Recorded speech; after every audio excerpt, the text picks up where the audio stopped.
you have to be a professional all year round. You can't just expect that, okay, I'm only getting paid to be a professional for this time. I have to show that I'm professional all year round in order to ask to be a professional athlete and put my hand out and ask for that money or ask for that responsibility. And part of Training Group Foundation, we run a Game Changer program for people with disabilities and accessibility requirements in using sport, using teamwork, using everything that I've been given as an athlete back to these people who want to be a part of a team, who want to have a purpose, work on their self-confidence, get back and active into the community. My dad had a farming accident and was fixing an irrigation system. I didn't know how severe it was, or they just told us that Dad had an accident. I'm like, yeah, sweet, Dad does stupid shit all the time. It's so fine. Meanwhile, he's in an induced coma in ICU in Canberra. He had a traumatic brain injury, hit to the head, severe bleeding on the brain. And he ended up waking up from his coma, which was really good. He could speak, but his memory had totally vanished for 10 years. He thought he was still playing footy for the Raiders. Welcome back to the Keegan and Company podcast. For those who are new to the show, my name is Keegan Hipgrave. And guys, if you haven't already, could I get you to jump over, give us a little like and subscribe. It's a great way for us to grow the podcast, grow the platform, and have some amazing guests like I have on today. In this episode, I'm joined by professional NRLW player and Australian Jillaroo, Millie Boyle. Mill, how are you? I'm good. How are you? I'm very good. Hey, we've had a great couple of days. We had the Whoop House. We had a beautiful training this morning. Yeah, how you feeling? How's the body? Body's feeling good. Even though my Whoop will not tell me that. Yeah, you in the red? I'm in the red. I've been in the red all week. It's been one of those weeks just catching up on lots of things and probably emptying that social battery a little bit too much and still training on top of that. But that's how I roll. I think we will talk about balance between work and training and everything later on, but I think let's talk about the Whoop event. The Whoop event, it was such a sick day, hey? First of all, how the hell were we in that house? Yeah. Whose house was it? Yeah. And how much did they pay to have that house? It was just who owns that house? You know what I mean? Who lives like that? So beautiful. I remember when we rolled in, we're like, what do we have to do to get here? Without generational wealth. Yes, exactly. Yeah. But the crew put on an absolute incredible event. Bree, Ruth and Brienne from the Whoop team. We rolled in on Wednesday morning. And it was just this beautiful 4-story, beautiful house on Darling Point, overlooking the water. Keely was there. She's actually already saying it's 6 or 7 stories, so she's adding a little bit of GST to that. I like that. But yeah, it was just stunning. Every level had such a beautiful view of the water, and even the switches in the bathroom. Did you notice those? No, I love that you're picking up all the little things. Sorry, it was towel heating, floor heating, mirror, get all the fog off the mirror. I'm like, what? These people have too much money. Yeah. What was your favorite part of the day? Because we did saunas, ice baths, breath work. I loved it all. I love that whole combination of really diving into what health and wellness really looks like and what your recovery looks like. And I loved learning about Whoop and meeting the people behind it. I thought it was really interesting, the sleep. We had the Dr. Dean in. Dr. Dean Miller, talking about, sleep and for athletes and recovery and how that impacts everything. And you did a really awesome interview with him. And I feel like I could have asked a million questions. But I saw you were in the front row and you asked really a couple. Stop asking questions. How many questions can I get in here? Literally. I'll ask one back to back because that's pretty much one. Yeah. But yeah, it was so good, just having that whole holistic approach to wellness and recovery, because that is such a big part of being an athlete, and also just, doing your own thing. It's not just about being an athlete, it's about that whole recovery side and that mentally recovering side as well. So. I'm so glad that we did get to sit down, because we got to talk to Tayla Harris as well, who speaks so incredibly well. She's a weapon. We had dinner with her and the Whoop team the night before, and then grabbed coffee with her before rolling into the big day, and she is so well thought out. I imagine she thinks through everything that she says, because when we were sitting down and doing the interview with her, she had really good answers. She had some really good answers. And I'm like, wow, I would have like gone on 7 tangents just to like say that and wouldn't have even answered the question. No, she was so good. She's such a professional. She's been a professional for so long before that was even a thing. One of the things I really loved that she said was like, as an athlete, and like she does boxing and AFL obviously, but you have to be a professional all year round. You can't just expect that, okay, I'm only getting paid to be a professional for this time. Like I have to show that I'm professional all year round in order to ask to be a professional athlete and put my hand out and ask for that money or ask for that responsibility. And it's not like she's not playing the cards where it's like, we should all be equal here, hurry up and pay me. No. Like she's like, no, I've got to put in the work to be that professional athlete that I want to be, that like men have had to do, that women have had to do. And, you know, we're finally at that place where we can actually have an impact on our own careers. Yeah, now. and that was one of the biggest things that I took away as well. It's just like a lot of people think that we need to get paid before we go full time, but it's like no, like we need to like work hard now, put in all the work now before we can go full time. 100%. And I was like, oh, that's such a cool way to look at it. And like, because I spoke to, usually when I do an interview, I'll chat to a few people beforehand, like, and before her interview, I spoke to Maddie Press Parkes and Brookie Walker, two of her really good friends, and they're absolute legends as well.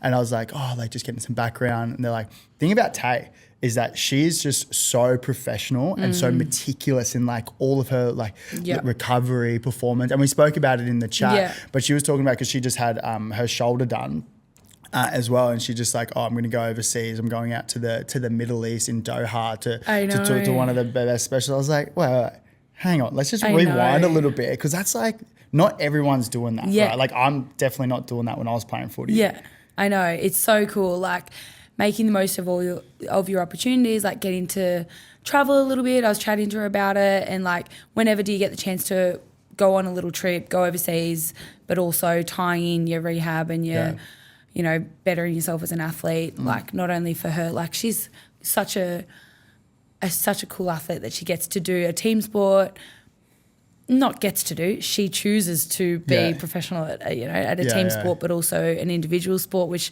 you take so many things away from both of those that'd help, you know, yourself as an athlete, help your team around you.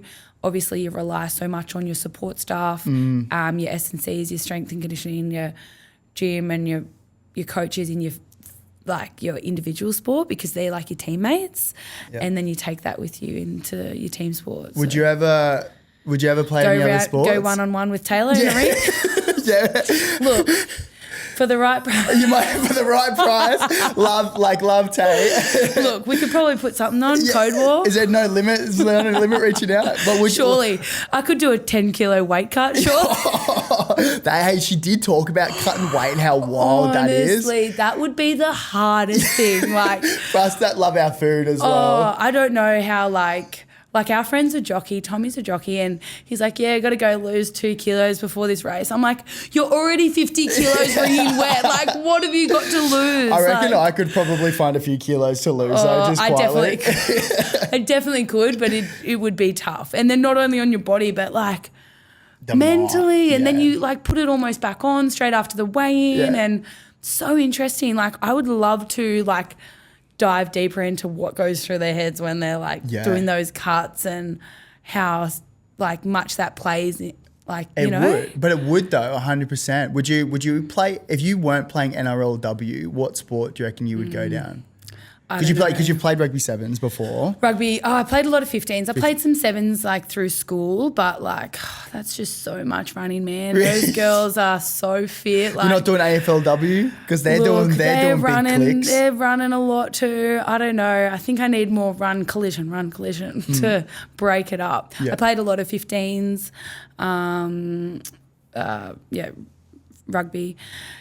But I don't really know. It would be cool if it was something like, you know, tennis or something, because they get paid the big bucks. Not that I'm in it just for the money. I love it. But like, you know, they get, I don't know.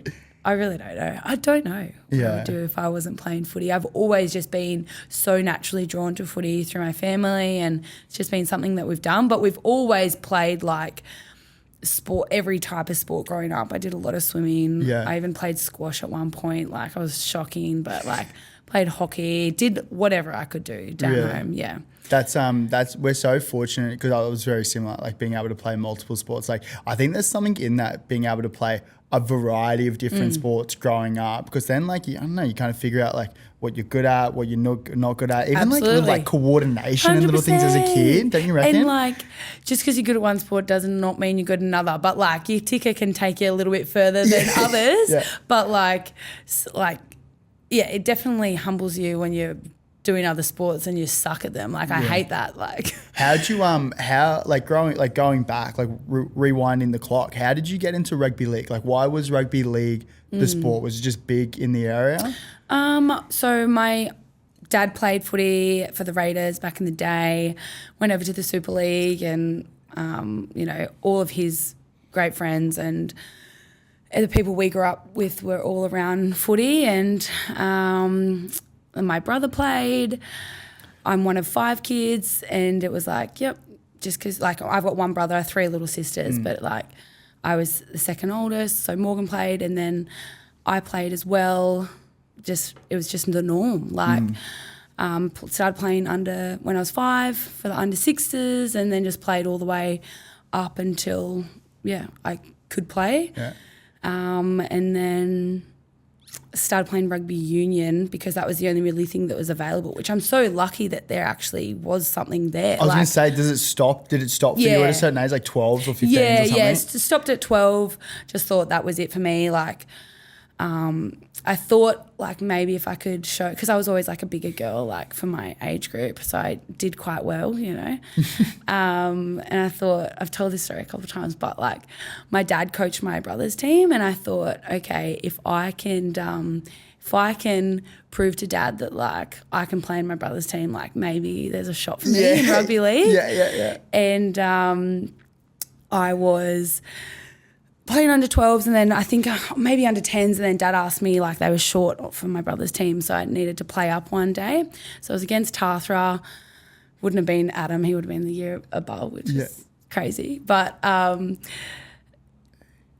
came off the bench and I thought, this is my shot, you know. Anyway, got absolutely rissoled. Like they did not care one single Didn't care that you were a girl. that I was a girl. It was like just got like absolutely spear tackled into the ground, and then like ran over 3 times, and then dad hooked me, and I'm like, that's it, I'll never play again rugby league give again. Me another shot, like coach. Yeah, so I was like pretty content. Not content, I was obviously disappointed, but I was like, yep, okay, I can't go down rugby league anymore because there's no girls that are playing, and it just was not a thing.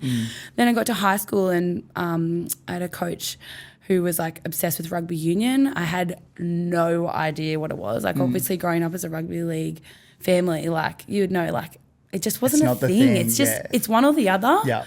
And it just wasn't, it was so different. But ended up playing a lot of that and getting selected for a few teams, and I think it was my last test match that I played, and I was still getting penalised for things I had no idea about. I was like, you were that, really? I was like in a mall learning a line out. I'm like, what was that for? And they're like, collapsing through the ruck. And I'm like, still don't know, like I'm to like, this day. Oh, I don't know. Yeah. So, but I loved it, and I loved that I still had the opportunity to play footy, you know, similar to rugby league growing up, and then went back to rugby league when the NRLW competition came in. And because the NRLW competition is 7 years old now, 7-8 years old now. Yeah, it started so were you there in at the start? 2018. I was injured in the first year. I didn't play any rugby or rugby league.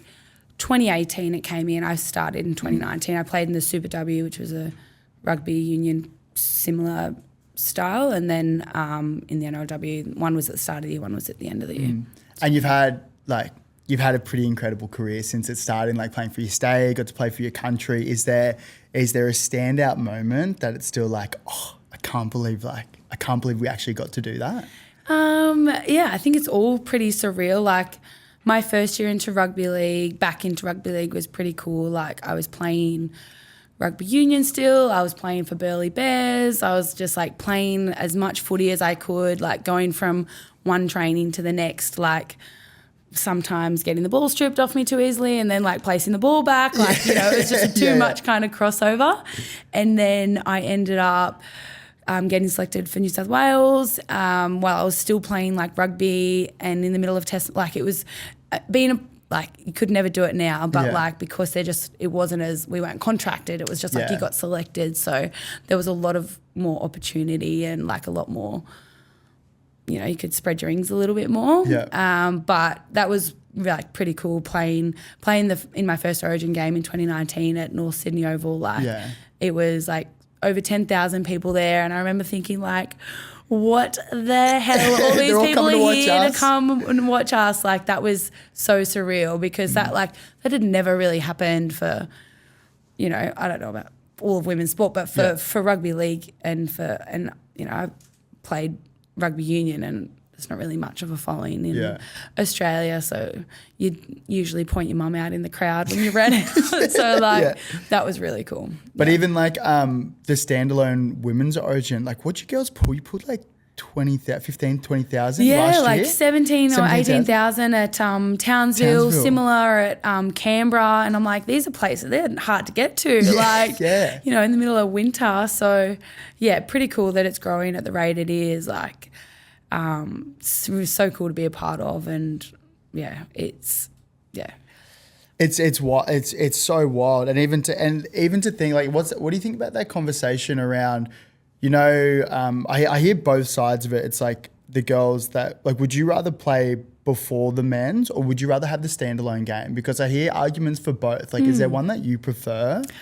I'm not really bothered, to be honest. Like, I think it would be so sick to play before a men's game to have that crowd there. Like, we're not going to get, like, that we play the day after, or, like, it's kind of on that. People aren't going to go to two games. And I get, like, obviously that the men's Origin is one of the biggest games of the year. So, like, to be able to play before that would be really cool. However, in order to grow our game and now working, you know, with Nine and understanding how it all kind of works with broadcasting and media and whatnot, like if we get our own night, then it shows how many people want to watch it, and then that goes towards like the ratings, and then it goes towards the sponsors and getting the people on board, which led to 3 Origins. So like I understand behind like that kind of stuff behind it now. Like it'd be so cool to play before the men, but it's the same broadcast deal. It wouldn't get any more. It's in news time. So like it all has its like I wouldn't even thought about that, because for me, like I got to play, I think, an under 20s, under 18s, 20s Origin before the main side. And that was like, we had like 20 or 30,000 people purely because they were just there before just to watch it. Well, and for a young kid, like that's so sick. Grouse, You're looking around, like you can't even find your parents because it's like a 90,000 seat stadium. Yeah, just like all the Blues are like bagging you in the corner. But I wouldn't even thought of the whole ratings bit, because you guys had the 2 Origins last year, and I know there was a bit of a blow up about that. But now you guys get 3 Origins this year, which is so sick. So sick, and that comes down to sponsors putting, like, obviously the demand's there, and people are saying, what are they doing 2 Origins for? Like, in my opinion, it should have been 1 or 3. Like, it just doesn't really make sense to play 2. And now that it's 3, it's awesome. And that comes down to the demand and the sponsors that are there. Like, Westpac are a massive indication of that. Like, they've just come on board and they really pushed for equal investment in women's and men's footy, and having 3 Origins just made sense to them, and they were a real driving force behind that. Great. So cool. And how's training going at the moment? We had a beautiful little session at Allianz Gym this morning. Allianz Gym. That was actually my first time there. Jesus, how the other half live, hey? You were saying, like, in the change rooms. Yeah, like this one girl, like she's a bit older, you know, fancy as, probably had like, I don't know, $5,000 shoes on or something. She's like, oh, and what did she say? Like, she was just like, oh, Victor didn't get me the right size. I'm going to go buy a new one or something. Or you shouldn't have. I'm like, oh my God. It's like we don't, do we belong here? I'm like, I felt so out of place. Yeah. But anyway, it was a nice spot. Fake it till you make it. And I'm glad, exactly. But I'm glad we didn't rip the head off it, like Yeah. while we were training, like we listened to our whoops. We like, listened to our whoops because it said, you are in the red. You need to relax. More recovery. Yeah, Let's do a light session. We did a nice That's why little... I like the whoop. Nice Tells little, me it what tells to us, do. tells us what we're doing. Yeah. We had a nice little like EMOM, nothing Yeah. too crazy. Every minute on the minute, Yeah. little assault, but like not Nice too little hectic. sesh. On the balcony. Yeah, actually that's a beautiful Sorry. spot, yeah. I just cannot believe, I mean, that's where I literally train, but I train next to it. So like I'm going to start moving over it. I'm going to get access to that place. Get It a couple is sick. passes. Yeah, but that was good. And then we did like a little ice and sauna. Yeah, but ice how and sauna. what's training looking like at the moment? Because you're about to come into like the Not much. We're not really what- coming into much. We're just coming into more training at the Yeah. moment. We're doing our Harvey Norman comp has been taken and moved under the NRLW, which will benefit us later, but it's not going to it's not really benefiting us right now. So we're just training like twice a week with Roosters, and then we're starting like a bit of a training camp with the New South Wales Blues, like the players that can make it, just to do some extra sessions, because the first game of women's footy in New South Wales is going to be Origin. Yeah, that's since wild. the grand final last year, which is crazy. Like, you'd never see anyone playing a game Will like. the Queensland girls footy. get to have a little competition beforehand? Well, no, they're already playing. They're playing right now. Yeah, They've yeah. got their BMD competition. So ours was the Harvey Norman competition, but it's been moved to later in the year. And Will you get to play any footy before Origin? literally Like, maybe you won't? like So I know some girls a will, but you won't. possible probables game against each other, like a in training, but not like an actual game, which sucks. When talk about match fitness, first round of the NRL was in Vegas last week, which is so cool, just quietly. Yeah. But like boys, boys and girls, you're finding your feet. You're not going to get Finding fit till your the first feet, couple there's games. drop balls, there's push passes, there's like even watching the trials, like it makes you understand, okay, these are trials, like it is what it is, and then we're supposed to just produce our best game at Origin, and we haven't have played any footy. Like, you can train all you want, but that doesn't being match fit is so different for so many reasons. But anyway, you mentioned the grand final last year, which was a wild result. First of all, how are you feeling, and what's the feeling, I guess, like coming into this new season? Obviously we didn't make the grand final, which sucks. But we learned so much from that, and we really struggled with our depth towards the end of the year. We only have like 24 players that you sign, but I mean, we lost like one of our hookers to an ACL. We lost our second rower in the first round, injuries piling upon each other, and then like you miss a couple of spine positions, and then like you don't have anything to back that up. So that is really challenging with the lack of depth I think we have in the women's game right now. And we obviously had more teams this year as well. So last year, sorry. You're good.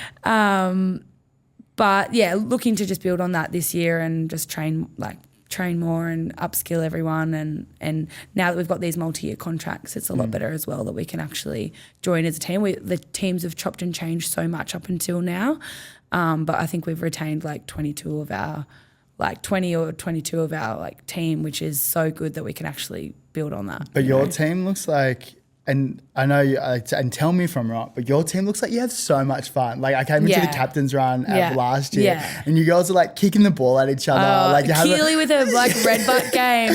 She's probably the reason half the players are injured.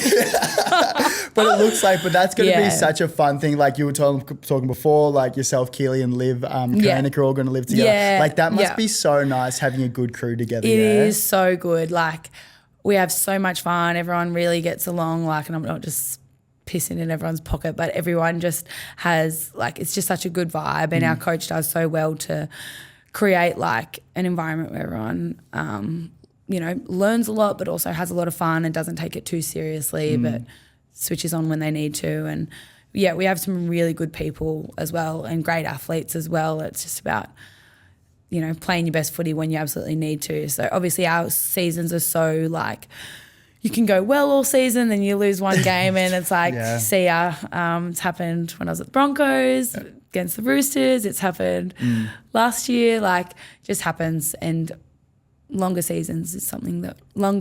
final seasons is something that series that would love to have. But yeah. Who are you excited to watch in your team this year? Who's either up and coming, or who you just think is going to come into it this year? I think Taryn Aiken, she's like, obviously she's such a great player, but I think she's making that shift to like really stand up and really own the game, and like control the team around, and she's coming into her own as a player, like physically, but also like taking more of that role of that leadership role, and organising on field and talking a bit more. So she's got such a good footy head. She understands the game so well, and she loves doing all of that extra work and putting in the time to review everything. And it'd be good to see her be able to share that with the other people around her as well. So, and like one other thing about Taryn actually. What else you got for us? Like in the games, she's so fit, and she's so like game fit, which is what you want. Like, she'll be so tired, but if there's a chance for an intercept, or if there's a get on a ball and run the field, like she'll do it, and whatever. Yeah. But like fitness at training, like she sucks. Really? She actually sucks, and I'm like, how are you so good on the field? You can't even you're coming near last, dude. Like, what's the Sorry, that's probably not the nicest thing. But like, you do what you gotta I'm do. like, I would much prefer something. You would much prefer someone be game fit, which is sweet as. Yeah, except for like being fit off the field and then come on, they're like looking for the sideline, like put their hand up. Be a BFN at training, and then like in the games, and then just like be Tarzan at training. Yeah. Well, I mean, I'm excited to watch you girls this season. I think it's going to be pretty cool. Like, and then also like the off-field stuff. Like, this is something that I admire about you so much, because obviously like super talented athlete. Like you're cross code, you're doing really well in the NRLW space, but off-field, like, you've got so much on your plate, and I do want to talk about balance. But before we get into that, I want to talk about the original Game Changer tour that you did. How did that kick off? And because it looked incredible from all the socials. Yeah, it was so cool. So a part of Training Group Foundation, which I founded a couple of years ago now, we run a Game Changer program for people with disabilities and accessibility requirements in all over the place, but we tie it in with footy, and it's really like that, using sport, using teamwork, using everything that I've been given as an athlete, like back to these people who want to be a part of a team, who want to have a purpose, work on their self-confidence, get back and active into the community, like all of those things that we've been given as athletes, and we take for granted probably that these people want and thrive for. So we took the program regionally, and we started down in like near Bega, where I'm from, and it was really special to be able to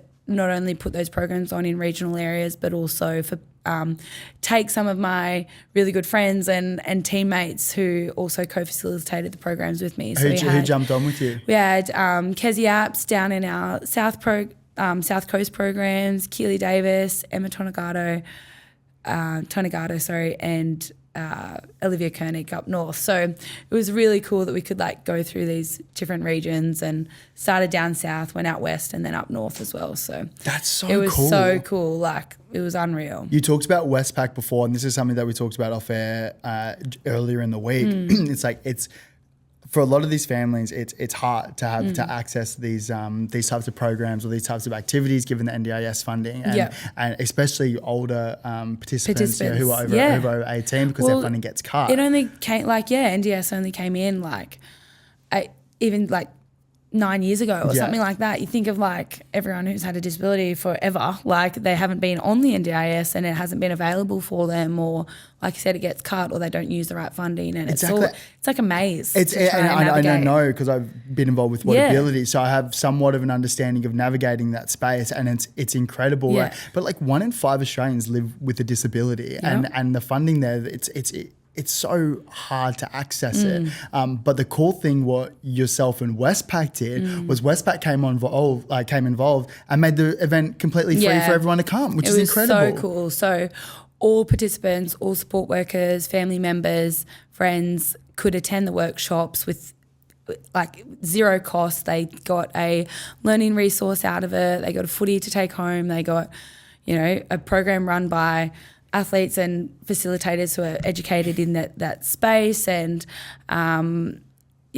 we usually do, that was the regional tour, but we usually do like a 5-week program where we're like hitting, every week we're doing the program, going more in depth with our, well-being and whatnot. But to be able to go to those places who don't often have anything like that in their area is really special. But then also just to eliminate those barriers and make it accessible for everybody was something that I really wanted to make a priority because, as most people know, my younger sister has Down syndrome. My husband, Adam, his older brother, James, has autism, and just seeing how different their disabilities are, but also how, their accessibility to different things and living where they do becomes challenging. So I just wanted to, limit everything that I could. I was going to say, usually when someone is an advocate for a space, usually they have a personal experience or a personal relationship with that space, like me being mental health and with a disability, yourself included. How was there a standout moment throughout the tour? Was there anything that stood out to you in terms of stories or in terms of fun things? Yeah, I think one of the best things about running these programs is like, firstly, everyone's on the same page. We really encourage support workers to get involved, and everything's in a group setting, and we encourage that. We encourage participants and support workers to put themselves out there a little bit, feel a little bit vulnerable, talk about their goals, talk about what they're good at, talk about what they're not very good at, and it puts everyone on the same page. Yeah. It's not like people are at the back of the room watching and these guys are just doing it. Like, everyone's a part of it. Yeah. What I love is, for instance, we had a program on the Gold Coast, not on the Gold Coast, the Tweed Heads, but one of the one of the girls was a Gold Coast Titans fan. She was really sweet. Yeah. And her name was Brooke, and she was a little bit quiet at the start, came out of her shell so much, ended up like talking heaps, having so much banter with these other guys. She's doing her dances. She wanted me to put on Lady Gaga because she had a full routine to the dance. She challenged someone to a dance off. Like, she's doing splits. She's doing everything. I'm like, go girl, you are killing it. Like, I was like, how cool is this girl? So out there, so fun, like so confident. And then I was Liv was chatting to Chapo. Yes. Yeah, and she's like, oh, yeah, I know Brooke, and she sent me a photo with you guys, and Liv goes, yeah, how good is she? She's so fun. She's so out there. And she's like, I've never seen her like that. Like, I thought she was really, like, every time I've been with her, she's been really, like, nothing on Chapo, but just, like, seeing people in different environments where they're challenged and they're, being encouraged to put themselves out there a little bit more in a group setting makes them feel more confident. But and that's a credit to you guys, and I guess like the platform, the experience that you can create for these participants, because it makes them feel safe, and and it makes them feel like they can be vulnerable, and then they can come out and they can be themselves, and they can challenge people to dance off. Like, how cool is that? Yeah, it is so cool, and that's what I really love about the whole group setting around it all, and that team environment, lifting people up. And we've had so many cases like that where, feedback from family, feedback from support workers, participants, that like how they've gone on to really just, have better habits, healthy habits, and be more confident and join more teams and take what we do to like another level, and then always have us as like a little place they can come back to and grow from. So it is so special. I feel so lucky that I get to do this, and it's something I'll be doing for a very, very long time. What's coming up? Like, are you going to do it again? Like, what does this space look like? What are you looking forward to? Yeah, we've connected with a few different rugby league clubs, NRL clubs, and we are running 5-week programs around a few clubs in New South Wales, and doing some at the Roosters, doing some at New South Wales Rugby League, down in Canberra, pretty much wherever I've been. Like, Adam was at Canberra, so I ran a program at Canberra. Experiences, Newcastle. Like, I've just got a great community base at like these clubs that I've had something to do with, which has been really cool. So being able to grow it not only through mine, but through these players that have now come on board, like to help co-facilitate and then run them in different areas. And how do people get in touch? Is there a website that they go to? Training Group Foundation website, and then we've got an email, we've got an Instagram. Jordan Kahu actually, came and did some video for us, and I was like, one of the greats, Jordan Kahu. Honestly, and he like made them so cool. I'm like, wow, I feel so cool. Like we've got videos of like what we do now, because I've been doing it for a little while, but it's been like, I haven't had the resources or like been able to show what we've been able to do. So it's really cool that now people can see. Yeah, Geordie's doing really cool things. I love the way he's gone about his transition out of rugby league. Like, I know it's hard for everyone. Yeah. And he's had his own struggles as well, but it's cool to see, I guess, him land on his feet now and doing what he's doing now. I do want to talk about balance, because you are someone who I look at that does so much. You know, you not only train and play at a professional level, at a super high quality level, but you also do Fox, media, Channel 9. Not Fox, it's Channel 9. But then you run your the Game Changer program, and you're heavily involved. You've got your own third parties. Like, how do you do it? Like, how do you balance everything? It is definitely a challenge. It's something I thrive off though. Like, I love being busy. I love having lots of things on the go, and I love having lots of different, like the fact that we've got so many opportunities as a rugby league player, the people that we meet through different avenues, just from being out there is like we've already got a foot ahead because of this sport that we play, which is just crazy. And also I know very well in my head that rugby league is not something that's going to be around. Like, I'm not going to be able to be playing it forever. Yeah. And I also know that we're part-time athletes, so we've got all of this time. Like, we've got so much time to be able to, get ahead for our post-career life after footy. Yeah. So, like, in a way, being a female athlete, we've got access to, a lot of the things that the men have and their sponsors and different people around. But we've got more time to be able to activate that and then put that in place for, like I said, life after footy. So I really take that on board, and I just really love like meeting new people, learning about how they got where they did, and like looking at how different ways to work together and benefit both parties, and like people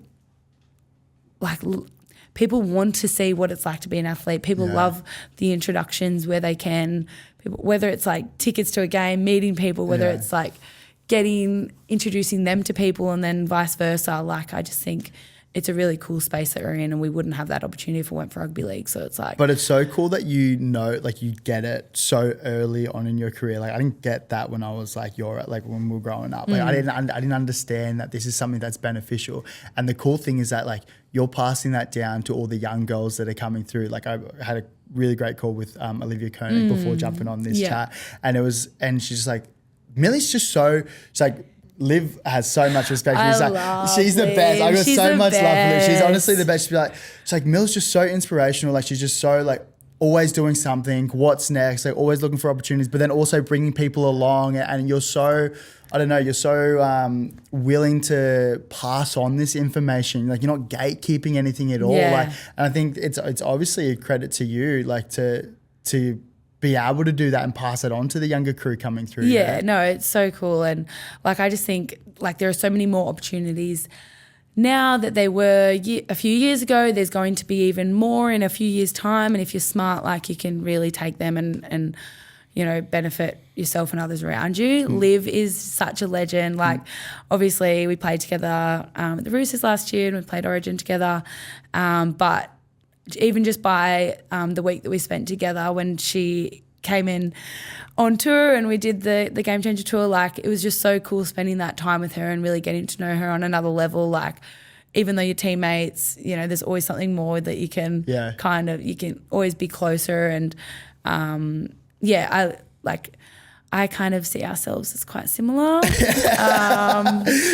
in more ways than 7. So it is really cool to like get to know her like on a deeper level, and she's got so much ahead of her, and she's learning, like I feel like she's kind of learning about all of the opportunities there are out there as well, and like I'm taking her under my wing a little bit, so and nice.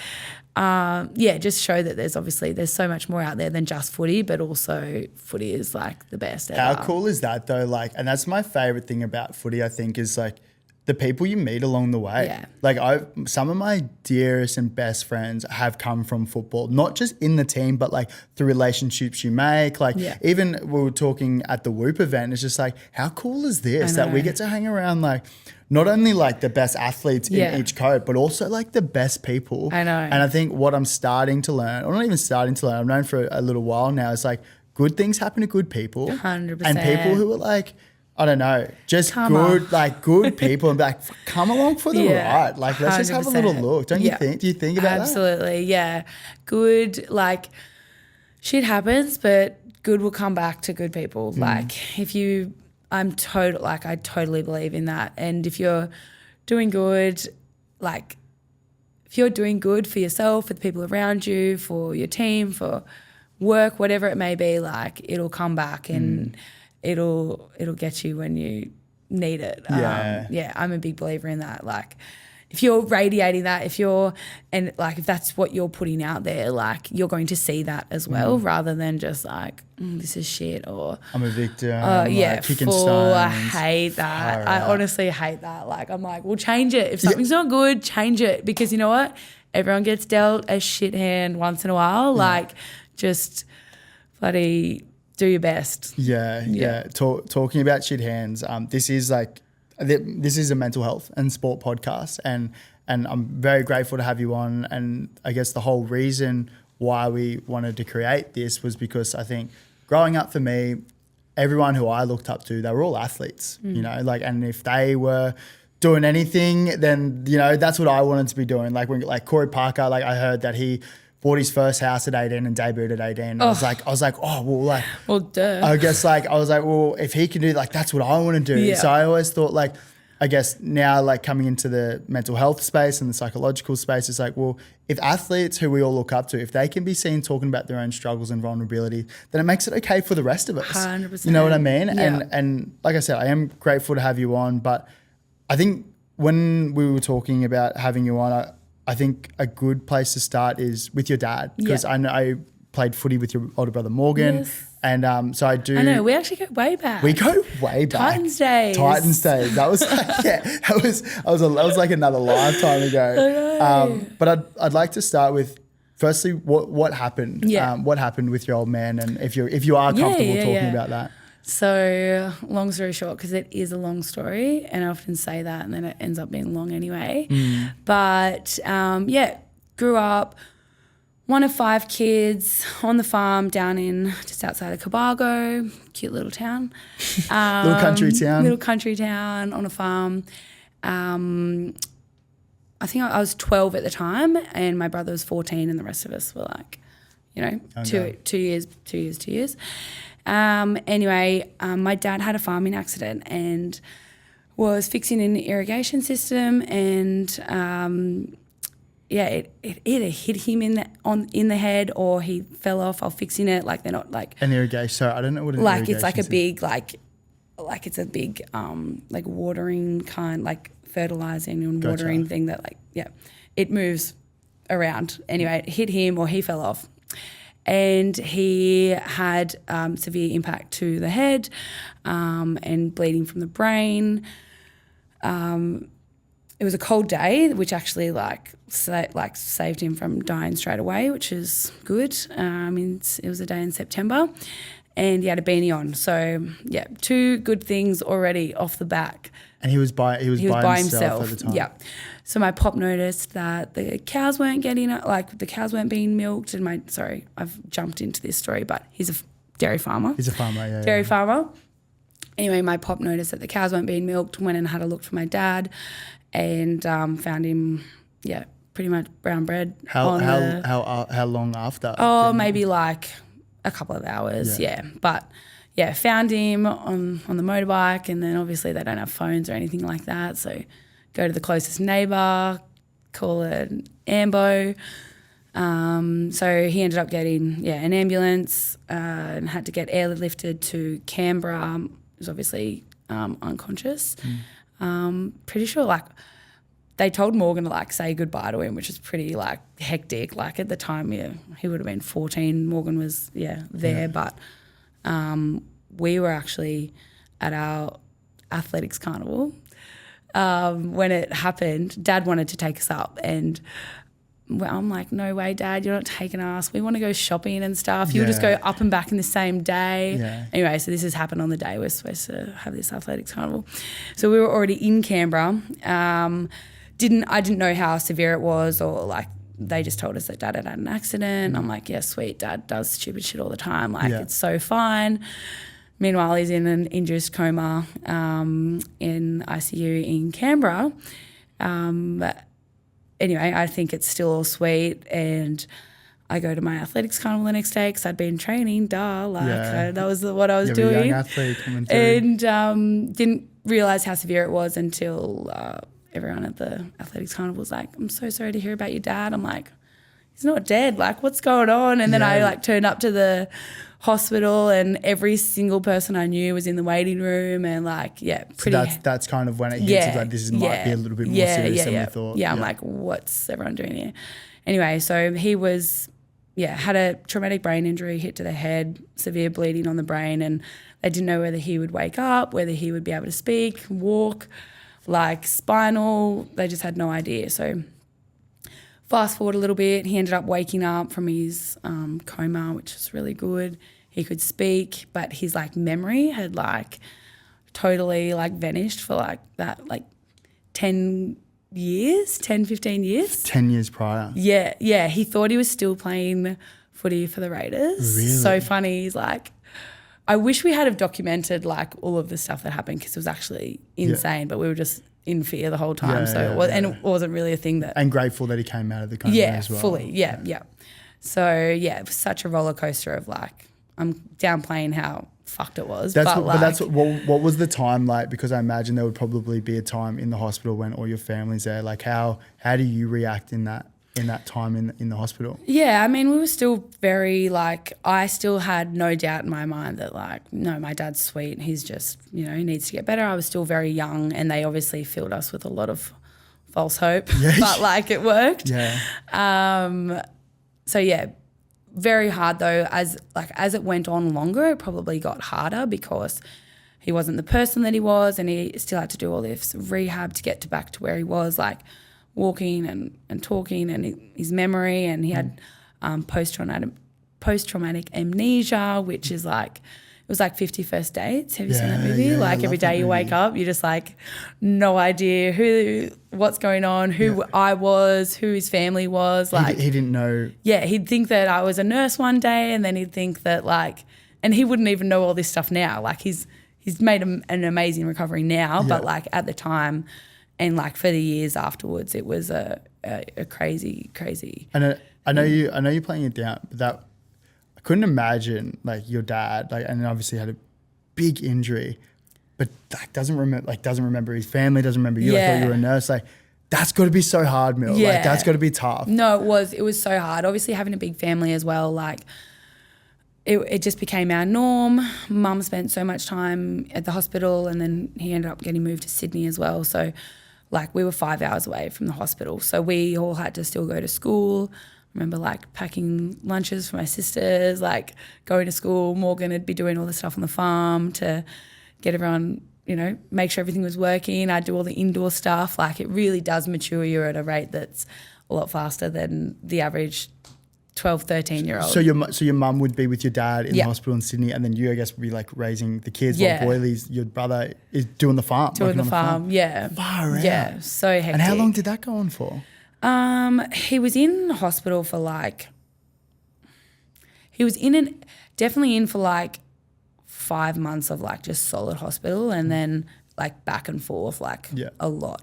So it was so tough. Like the things that he would do, and the brain is just insane. Like his brain was telling him that one day he'd be at work, so he like would just pick up this like imaginary crowbar and start like digging a hole in the hospital, like thinking that he was doing that. The next day he asked me to like pass him this, and he got like a temper quite easily because of just how crazy everything was. He asked me to pass him this cupcake, and I'm like, that's not a cupcake. Like, and he's like, yes, pass me the fucking cupcake. It was a bar of soap, and he ate a full bar of soap just like thinking it was a cupcake because his brain told him it was a cupcake. Yeah. Like, how wild is the brain? Just so crazy. And I'm like, wait, is this my dad? Like, what is doing? Like, it was so hectic. And then it really did play such a big part in our family, and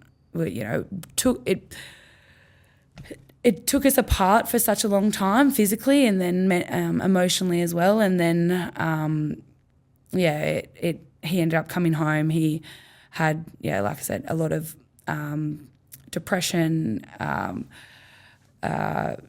obviously a lot of trauma around this injury and not being the person that he was, and being told that he'd never be able to do the things that he once did. So that was really hard for him, hard for us, and it just got worse and kind of spiraled.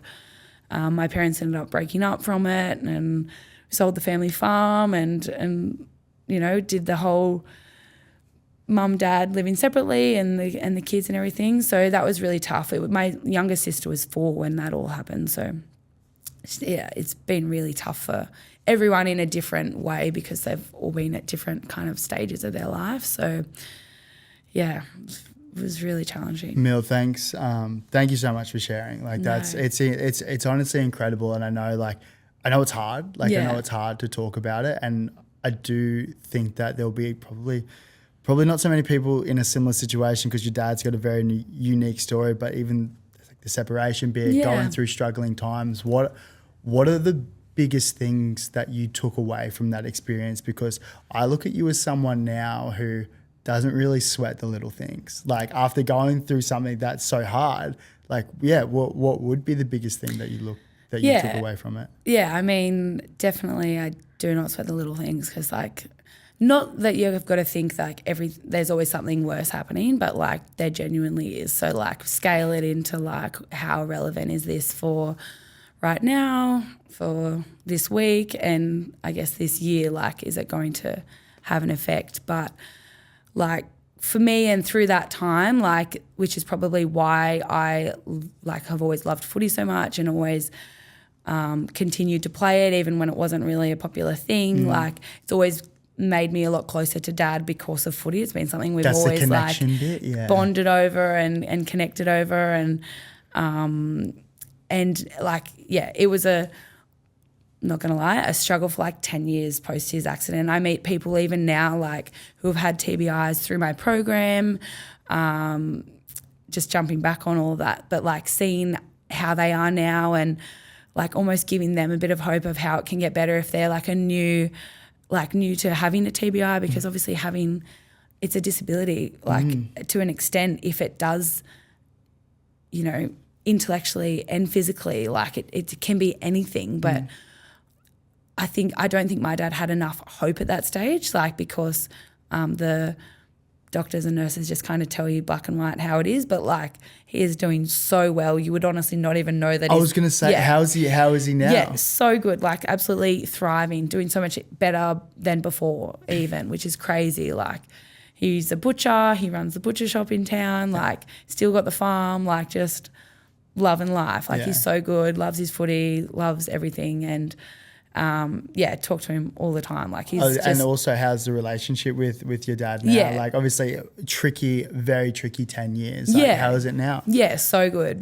Better than ever, because like I said, I'm so lucky that we've had footy to be able to keep that connection and that bond there, but also use that as a little catalyst for everything. But no, he's, I'm grateful for the experiences that I've had and being able to deal with that in a way that is from a family member's point of view, and then also be able to help others that are going through similar things, I guess. So. Helping others, what advice would you give to anyone going through a tricky time in their life? Just stick with it and stay just cling on to the people around you that want to help you, and I know it can be easier to push them out because things aren't as they were, but you've got to, you know, accept help, and you've got to want to better yourself, and you've got to want to change and want to, you know, things don't always happen for a reason. They just happen, and you just got to, it is what it is. Like, you've just got to, like I said, you get dealt with a shit end, and you've just got to make it what it is, I guess. But yeah, definitely clinging on to the people around you, the people that want to help you and support you. Like, they're going to be the ones that help you. And usually the people you stick around usually have the same morals and values as you, right? So hanging to them makes it so much easier. Mill, I am conscious of time. I feel like we could settle in and we could talk, like, you know, I was like, oh, do we touch on like the wedding that happened with Adam and SAS? And I know we'll do it again another time. Yeah. But before we wrap things up, is there anything that you'd like to touch on, or is there anything that you'd like to talk about before we finish up? No, I think that's probably, we'd be here for too long, really, if that was the case. But maybe I'll have to get you on to Keely and I's podcast, and then we can continue chatting and ask some questions about you. You know, you talk to all these people, but like, what's your story, Keegan? let's roles reverse. Reversal. Yeah. No, I am excited. Yeah, I'd love that. We actually, this is cool you talk to other people, because Keely and I just talk to ourselves, because like no one wants to come on our podcast. So I don't think that's the case at all. I think they're probably waiting for an invite. Oh, look, we need to sort it out, but we'll definitely get you on and we'll chat. Where can we find your podcast? I don't know, Spotify or something. Yeah. It's called Upfront Podcast. We're shocking. We're so bad. You're so funny. We honestly talk shit. Like, there's not, if you want to actually hear stories, listen to this one. If you want to hear like shit chat in the back. No, I actually love the dynamic between you and Keely. Like, it cracks me up. Just like, I don't know, you guys, like, it's so good. I remember when we were doing the Leaders in League the Leaders in League conference in Sydney the other week, and we were all on the big bus going to bowls afterwards. Yeah. And there was like 6 of us that all had a podcast that was sitting like in an area. Like Nico. It was like me, you, Keely, Nico. I think Lainey had one with Para. Tiana Petitani. I was just like, Kiana, Corbin. Yeah, Corbin. It was just like we're all like, Dale's like, what are you, professional podcasters? Yes, Dale. Yeah, but no, we'll wrap it up. Millie, no, thank you so much for coming on. I really do appreciate you coming on and telling your story. It's been a great couple of days. I'm excited to see what 2024 looks like for you and beyond. Like, I feel like I wanted to get into the media stuff as well, but you are killing it, and I love where your head's at with everything. So no, thank you very much. Thank you, and love what you're doing. Like, it's so cool that people are listening, and, you know, not to mine, but to others. They're really cool. I'm sure Mine's always boring. But, what you're doing is so cool. It hasn't really been done from an athlete's perspective, I don't think. So it's really getting beneath the surface, which is, it's a lot of above the surface shit out there, and you're really diving under. So it's good to see. I appreciate that. Thank you.